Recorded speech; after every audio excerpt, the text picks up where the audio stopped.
suffering, torn, struggling. The world's a gutter with poor plumbing, I'm slumming it. Wars funded by false governments, whores, guns, and when every day is more trouble than the one in front of it. Some of that luster of living no fade, hustling for minimum wage, just to fit into my cage. Injustice is killing my faith. I used to hope for tomorrow, now I just soak and I wallow in death and dead, knowing that my child will follow my steps. How can I rest with 1,000 immense pounds on my chest? How do I keep a clean conscience with God when my thoughts are a mess? I can mop it, I guess, and bring it out without honest regret, but still manage to fall to the fault of the flesh. And on top of all this, the loss of a friend to an awful event, shot in the head when they could have only robbed him instead. Homicidal intent for $90 a cent, psych sentence to 20 years but got off within 10. Why in the fuck we got laws to protect all of us when parole officers can't send a heartless killer walking again? Keep a cautious defense, as some kids are taught to dissent. They born with no natural remorse and all form of conscience is dead. And it's hard to depend on Congresses when they impose embargoes that leave throngs of small children starved and unfed. Some have called it the end, the last days of the system in times. If that's the case, it's a gift for the dying.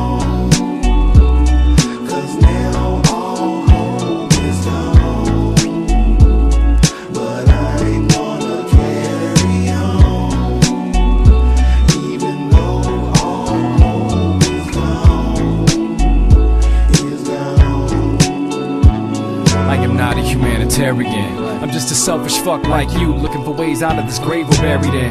I'm not embarrassed, we all carry that pair of chromosomes for carelessness. We inherit it from our parenting, but the more I stare at it, the more it becomes glaring. Life isn't fair, is it? So I fight what I find impairing. Shit, when the time's right, then I'll die without merit. No hereafter with it, cause my body and my mind are tied to my spirit. No divine interference. We wonder why history's cyclical, why the wicked all prosper, all while the timid are miserable. Why is shit so impossible? Why for him it's so typical? Why do the gospels point to the times we live in is critical? Now I'm getting biblical. Aw, fuck it, I'm trying to somehow rationalize, and I'm tired of being so cynical. Man, what a pitiful state of affairs this is, when you're simultaneously ready to die and scared to exist. The subway ride, it was once second nature, is now taxing your wits. Asking if this blast really hits, will the casket be fit? Frazzled to bits with prescription packs on the shit. Trapped in the ditch of a dead-end job, cause you're 2 months back when you're in. Laughing, cause if this shit happens, you guess that will be it.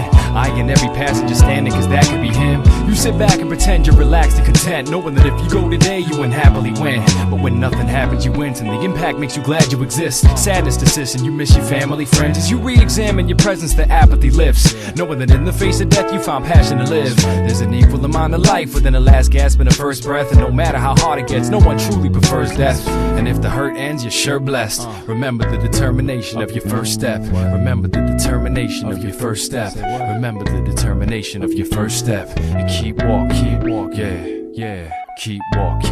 Rest in peace, Dirty D. Cause now all